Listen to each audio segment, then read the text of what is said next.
Welcome to part 3 of the Vitality Bloodwork course. In parts 1 and 2, we talked about the higher level concepts of what separates performance blood work from everything else, and then we also got a little bit deeper into key biomarkers and reference ranges. That allowed you to see this blood work through a different lens, but then also get a little bit more granular in the numbers.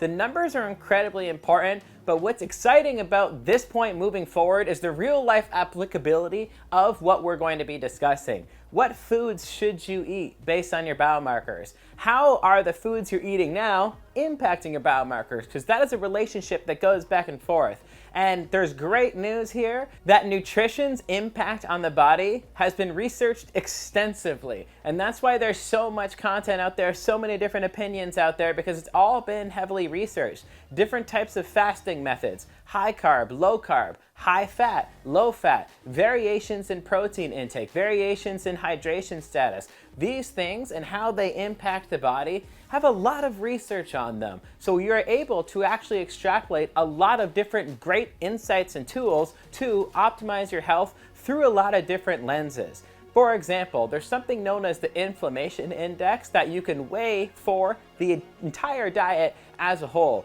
You might be familiar with something like the glycemic index, which measures the blood sugar after a meal, or the insulin index that represents how much insulin somebody is going to secrete in response to consumption of a food. But a lot of people are unfamiliar with the inflammation index. Inflammation is essentially that inflammatory load from your diet as a whole on your body. This is very important to care about because it's going to impact biomarkers such as C-reactive protein and erythrocyte sedimentation rate. C-reactive protein being acute inflammation, whereas erythrocyte sedimentation rate representing chronic inflammation.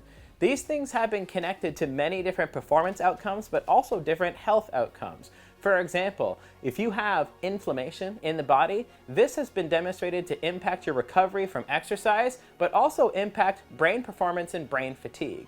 So if you want to be the best version of yourself, you really can't have a high amount of inflammation coming in on the body. But from a health perspective, something like erythrocyte sedimentation rate has been tightly linked to sarcopenia measures. Sarcopenia being the progressive loss of muscle tissue over time. And the more and more we learn about longevity, the more and more we realize how important it is to maintain that muscle and strength as we age, because it's connected to injury resilience as we age, it's connected to brain health as we age, it's connected to functionality and quality of life as we age, it's connected to all of these things, but we're connecting them to these key biomarkers through a different lens. Blood sugar. If you have different types of carbohydrates that aren't ideal, and I know the ones you know that I'm talking about right now, and how much of those you have, that can impact an array of biomarkers such as fasting glucose, which is acute blood sugar control, hemoglobin A1C, or you might see it as HbA1c if you're listening to it on a podcast or reading it in an article. This is chronic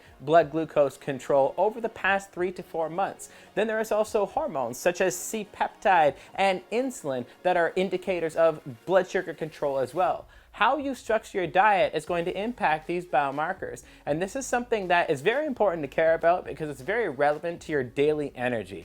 There's a lot of conversations revolving around energy that are highly sophisticated and overly advanced for what the average person needs, and lots of times even what the high performer needs. You'll listen to certain podcasts discuss very advanced metabolic pathways with micronutrients and certain catalyzed events taking place. You hear about mitochondrial density and mitochondrial health. You talk about ATP production after the Krebs cycle and the citric acid cycle. There's all kinds of highly advanced, albeit a nerd like me loves it, but highly advanced biochemical discussions revolving around more energy. But if you don't have stable blood sugar, then a lot of those advanced conversations just simply aren't necessary. It's one of those analogies where you need to take care of the big rock before you would ever need to focus on a small pebble. Blood sugar control is absolutely key for mental and physical energy. How about your lipid profile? Things like cholesterol, triglycerides, these have been researched a ton, and their impact on the diet and what somebody can do in order to help control these for better cardiovascular health for a whole wide array of reasons for longevity and performance, and something that a lot of people just want to take care of because they might have it in their family history. I want to be able to act preventatively towards this. What should I eat? What should I do? Where am I currently at? How much focus do I need to put on this? And even in the granular sense, something like phosphorus. Phosphorus is very high in certain processed foods and packaged goods. It's quite high in carbonated beverages, but it's associated to arterial stiffness. And serum phosphorus is going to track with that, which is a biomarker. So this is a lot of different big picture and smaller picture examples of how your diet impacts your biomarkers, but how your biomarkers can inform your diet. Let's dig a little bit deeper into this. Diving into a real world example here, we have blood sugar and sleep. See, a lot of people struggle with sleep. They either can't fall asleep or they get up throughout the night. They wake up not feeling rested. Sleep is an enormous goal that a lot of people have. But their solution to sleeping more is just taking more sedatives at night. They just want to knock themselves out. Like, that'll make me sleep. It'll put you down, that's for sure. But this is something that is not necessarily going to help the root cause of the issue. Why weren't you sleeping well to begin with? Well, for a lot of people, when you look at the percentage of people who sleep poorly, and then you compare that to the percentage of people who have blood sugar issues, it's very linear, it's very connected. And here's what happens. If your blood sugar has instability, what can occur is throughout the night, because you're not eating, blood sugar drops. And when blood sugar drops past a certain threshold, that is seen as a stress alarm state by the body. Your brain will say, hey, where is my blood glucose? I know we're sleeping right now, but we need to liberate glucose from glycogen in the body, which is a stored form of glucose, so that we can bring blood glucose back up in the bloodstream. I can get my glucose to the brain and we can go back to normal homeostatic function. The problem is, when that blood glucose drops below this threshold, that stress alarm state activates stress hormones. Something like cortisol, for example. Cortisol is a stress hormone. It will increase. And one of its primary jobs is to liberate glucose from glycogen in the body. Stress hormone, though, excitatory. The same thing that allows you to stabilize your blood sugars in a low blood sugar state is the same thing that is excitatory and a stress response that's going to wake you up, okay? That hormone wakes you up in the night because it is excitatory, and then it will also have to progressively come down, and it is going to impact sleep quality. So many people before bed are taking many different sedatives to try and get to sleep, to try and stay asleep, when really it was blood sugar instability that created a stress response that forced the body to try and bring blood sugar back up, which is the entire root cause of why their sleep was disrupted in the first place. So what can we do in that situation? Well, before bed, you can really slow things down, for example, by having Greek yogurt with raw nuts and berries, all in the same bowl. This is something that I've done with athletes for a long period of time, because there are certain types of protein in that yogurt or cottage cheese that are going to digest very, very, very slowly over a period of many, many hours. But then there's also two things that stabilize blood sugar for the greatest period of time: fiber and healthy fats. We're getting fiber from the berries that we're putting in that bowl, and we're getting healthy fats from the raw nuts that we're putting in that bowl. So a super simple recipe that's quite delicious is you could have Greek yogurt with blueberries and pecans in there. You mix that thing up, you have it before bed, you have a very, very stabilized and prolonged blood sugar throughout the entire night, to where that nutritional intervention was able to stabilize blood sugar throughout the night, which allowed you to have a better sleep quality because you actually addressed it in the area that your body needed it addressing. You didn't need to be knocked out. What you needed to be was stabilized, okay? And in that same department, what can we actually do from the previous example of talking about cholesterol? Well, that same fiber is going to help us in that lens as well. Fiber has been demonstrated many times to lower cholesterol. I'm gonna get a little bit biochemical on you here, but these things are very important for you to understand. Your gallbladder, it makes something known as bile. Bile is secreted into the small intestine to break down fats so that you can break them into fatty acids and safely take them up into the bloodstream. Your body can't just have avocado floating around the bloodstream. So it uses bile to break it down into single molecule, single fatty acids so that it is safe to enter the bloodstream and do the things that healthy fats are supposed to do. Bile breaks that down. Bile is actually made of cholesterol. What happens with fiber is fiber, when you consume it, it acts like a brush in our gastrointestinal system, and it actually grabs onto bile and doesn't allow it to reabsorb or recirculate it. It grabs onto it and it'll bring it all the way to the toilet, which forces your body to make more bile for the next meal, and your body is going to make that bile out of what? Cholesterol, and then we lower that cholesterol to make more bile that we needed to make because fiber pulled it out of the body and went all the way into the toilet. So that fiber really helps us lower our cholesterol by forcing our body to make more bile from the existing cholesterol. This person having a higher reading could use more fiber.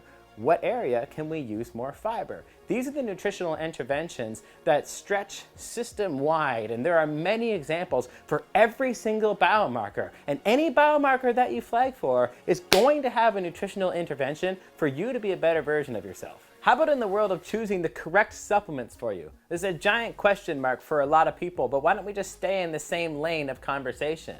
If we had a blood sugar problem, berberine is an herb that has been incredibly well researched to help stabilize blood sugar. So in the context of somebody having a blood sugar issue, berberine actually fits in beautifully into that equation and will have notable effects on blood sugar control, on your biomarkers from your inside world so that you can have better energy in your outside world.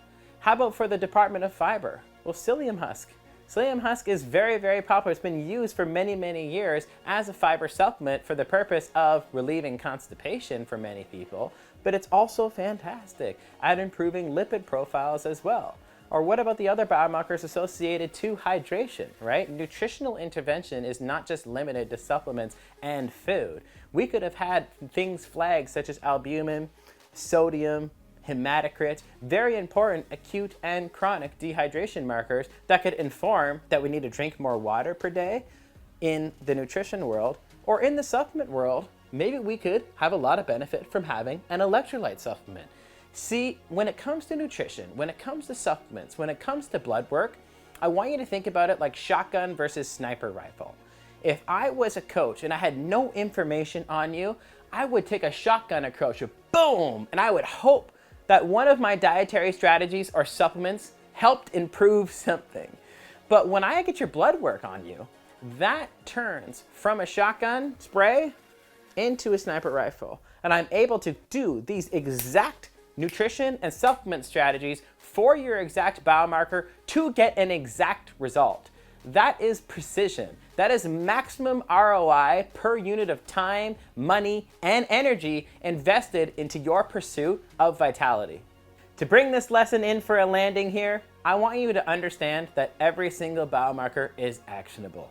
Every single biomarker, the ratios, the calculations, they have answers to them. And they don't just have normal answers. They have optimal answers. They are connected to things that allow you to take a sniper rifle to your entire protocol design. So it's not just one thing you're doing that's getting a targeted effect, but you have the amount of data to target many different things at the same time. It's very common in the health industry for people to suggest to you to pick one thing at a time. If you want to lose body fat, you just have to focus on that. If you want to build muscle, you just have to focus on that. If you want to, here's the thing. That is generally excellent advice because almost everybody has no access to data. And when you don't have access to data, you kind of have to pick one thing at a time because your trial and error approach forces you to try and develop an insight on only one signal in the noise. So you can kind of only do one thing at a time because your trial and error is focused on this one thing and you have no other measures to go with, so you have to keep focused there. But when you get a vitality performance panel done, you have the data to make many decisions at once, to make multiple goals move concurrently, because you are confident in the objectivity regarding several things all at once, because it's exactly what your body needs right now, okay?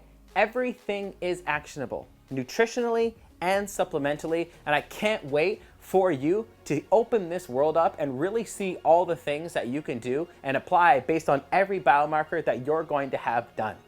In our next episode here, I want to go over training and lifestyle interventions based on biomarkers because it's the exact same thing in that regard. Everything is actionable and therefore you're going to be able to have a much more targeted effect. And then the final episode, you got to stay tuned for the art of blood work interpretation because that is when we are going to wrap this entire series up and you are going to be the master of blood work interpretation. But as always, I've got one more piece of homework for you. That previous blood work that you got before that I've been talking about this entire time, now I want you to look at certain biomarkers. Where was your cholesterol at? Where is your fiber intake at? Do we even know what your fiber is? Because fiber should technically be anywhere from 10 to 13 grams per 1,000 calories in the diet per day. Do you know how many calories you're taking in? Do you know how many grams of fiber you're taking in? What is your current cholesterol? These are important questions to ask yourself. How about blood sugar control? Where is your diet at with respect to your current blood sugar markers? Do those things line up? Have a look at your blood work, have a look at your diet, and see what correlations you can draw together. I can't wait to see you for the next one.